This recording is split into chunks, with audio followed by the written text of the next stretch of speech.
আমার এলাকার কেউ মারা গেলে আমি যে প্রান্তেই থাকি চেষ্টা করি জানাজারে অংশগ্রহণ করার জন্য, আসার জন্য। এটা এই মায়াতের লাশ সামনে রাইখা ওয়াজ নসিহত করার কিছুই নাই। এটা হলো এই মাইয়াতেই হলো আমার জন্য একটা শিক্ষণীয় জিনিস। ওনার কাছ থেকে আমার শিক্ষা নিতে হবে, কারণ গতকালকে উনি জীবিত ছিল, আজ উনি জীবিত নাই, উনি লাশ হয়ে গেছেন, মাইয়াত হয়ে গেছেন। আজকে আমি জীবিত আছি, এমনও হতে পারে আমিও কিছুক্ষণ পরে জীবিত থাকতে পারবো না, আমিও কি লাশ হয়ে যাব। এটা হলো জানাজার নামাজ। আমার দুঃখ হয়, কষ্ট হয় মাঝে মাঝে এই কাতার গোলাতে দাঁড়াইয়া। অনেক সময় অনেকেই বলে, হুজুর তাড়াতাড়ি জানাজার পড়ান, তাড়াতাড়ি পড়ান, সময় হয়ে গেছে, এখানে দাঁড়াইয়া থাকা আমার সহ্য হইতেছে না। ও ভাই, এটা এমন একটা মজলিস, এমন একটা জিনিস যেখানে দাঁড়াইলে মৃত্যুর কথা স্মরণ হয়, এমন একটা জিনিস যেখানে দাঁড়াইলে মৃত্যুর কথা স্মরণ হয়। আপনি আজকে দুনিয়ার পিছে দৌড়াইতেছেন, দুনিয়ার সময়কে এত মূল্যায়ন দিতেছেন যে এখানে 1 সেকেন্ড 1 মিনিট বেশি দাঁড়ানোর মতো সময় আপনার নাই।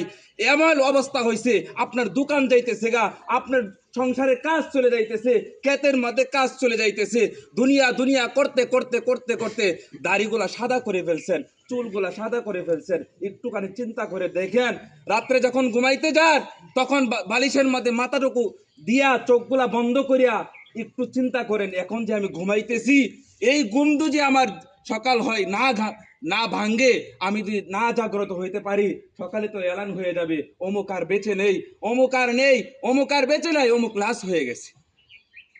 ও ভাইয়ারা আমার, আপনাদেরকে আমি অনুরোধ করব, এই জানাজার গুলার মধ্যে একটুখানি দাঁড়ায় একটু চিন্তা করেন। দেখেন আজকে এই মাইয়াত, উনি বলতেছে আমি আজকে জীবিত ছিলাম, গতকালকে জীবিত ছিলাম তোমাদের মাঝে, আজকে আমি লাশ হয়ে গেছি।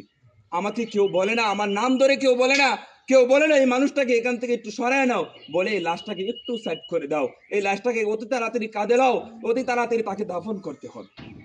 কোন সময় আমাদেরকে তাড়াতাড়ি করে এই দুনিয়া থেকে বিদায় করে দিবে, সবাই ব্যস্ত থাকে। আজকে যেভাবে আমি ব্যস্ত হয়ে গেছি তাকে দাফন করার জন্য, আমি যেদিন মারা যাব এই দিন আমাকেও দাফন করার জন্য সবাই ব্যস্ত হয়ে যাবে, আমাকে কেউ এই দুনিয়ার রাখবে না।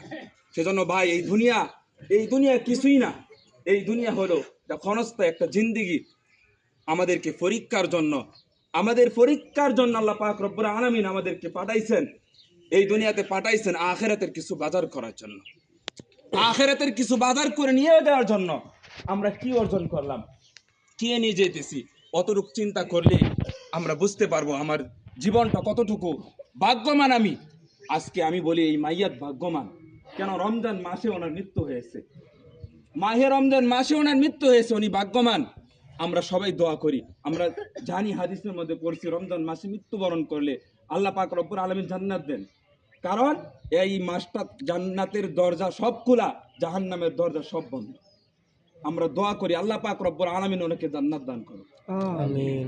আমরা সকলেই আজ থেকে এখান থেকে ওয়াদা করি, নিয়ত করি যে আজ থেকে এখনই পর থেকে যাদের পিতামাতা বেঁচে আছে, হুজুর বলছেন যে এই সময় যখন জিবরাইল আলাইহিস সালাম দোয়া করছিলেন, এই দোয়ার মধ্যে নবীজি আমিন বলছিলেন। আল্লাহ বলেন এই দোয়া কতটুকু শক্তিশালী হয়েছে, কতটুকু কার্যকর হয়েছে। এই দোয়াটা বলছেন যে পিতা মাতা পায়া তাদের খেজমত করলো না, তাদের হক আদায় করলো না, এই সন্তানগুলো যেন ধ্বংস হয়ে যায়, হালাক হয়ে যায়। নবীজি বলছেন আমিন। সেজন্য আমরা পিতা মাতা যাদের বেঁচে আসে, আমরা চেষ্টা করব তাদের খেজমত করার জন্য, তাদের হক আদায় করার জন্য। যেভাবে তারা আমাদের বাল্যকালে, আমাদের শিশু অবস্থায় যেভাবে তারা আমার হক আদায় করেছেন, তাদের হক আমরা এইভাবে আদায় করব। আর 5 ওয়াক্ত নামাজ পড়ব। আজ থেকে এই মাহে রমজান মাস, রোজা যদি আছে, যদি চলে গেছে, যে সামনে যারা আছে, যে রোজাগুলো আছে, আমরা যেন এই প্রত্যেকটি রোজা করতে পারি, ইফতার সেহরি প্রত্যেকটি করতে পারি। যারা রোজা রাখতে পারি নাই, আজ থেকে নিয়ত করব আমি মৃত্যুর আগ পর্যন্ত আর রোজা ছাড়বো না। আমি আজ থেকে নিয়ত করব মৃত্যুর আগ পর্যন্ত আমি আর কি এই নামাজ কোনো সময় কাজা করব না। আল্লাহ পাক রব্বুল আলামিন আমাদের সকলকেই 5 ওয়াক্ত নামাজ আদায় করার মতো তৌফিক দান করুক, সকলে বলেন আমিন। আমাদেরকে আল্লাহ পাক রব্বুল আলামিনের হুকুম, নবী করিম সাল্লাল্লাহু আলাইহি সাল্লামের প্রত্যেকটি সুন্নতের উপর আমল করার তৌফিক দান করুক, সকলে বলেন আমিন। এই মাইয়াতের জন্য দোয়া করবেন, আল্লাহ পাক রব্বুল আলামিন যেন ওনাকে জান্নাত দান করেন। ওনার দুনিয়াতে থাকা অবস্থায় যদি ভুল হয়ে থাকে তাহলে আল্লাহ পাক রব্বুল আলামিন যেন মাফ করে দেন, আমরাও তাকে মাফ করে দেব। আল্লাহ পাক রব্বুল আলামিন আমাদের সকলকে কবুল করুক, সকলে বলেন আমিন। জানাজার নামাজ পড়াবেন হাফেজ মোহাম্মদ মাসুম বিল্লাহ, মরহুমার ভাতিজা হয় সম্পর্কে, উনি জানাজার নামাজ পড়াবে। আমরা জানাজার নামাজের নিয়ত তখন যদি আমি বলি আরবিতে শেখা সম্ভব না, সেজন্য আরবিতে আমরা সকলে শিখে নিব। এবং কি আমরা যেহেতু মুসলমান, আমাদের কবরের প্রত্যেকটি প্রশ্ন আরবি হবে, জান্নাতের ভাষা আরবি ভাষা, তাহলে আমরা দুনিয়াতে আরবি শিখতে কি সমস্যা কি, আমরা সকলে আরবি শিখে নিব।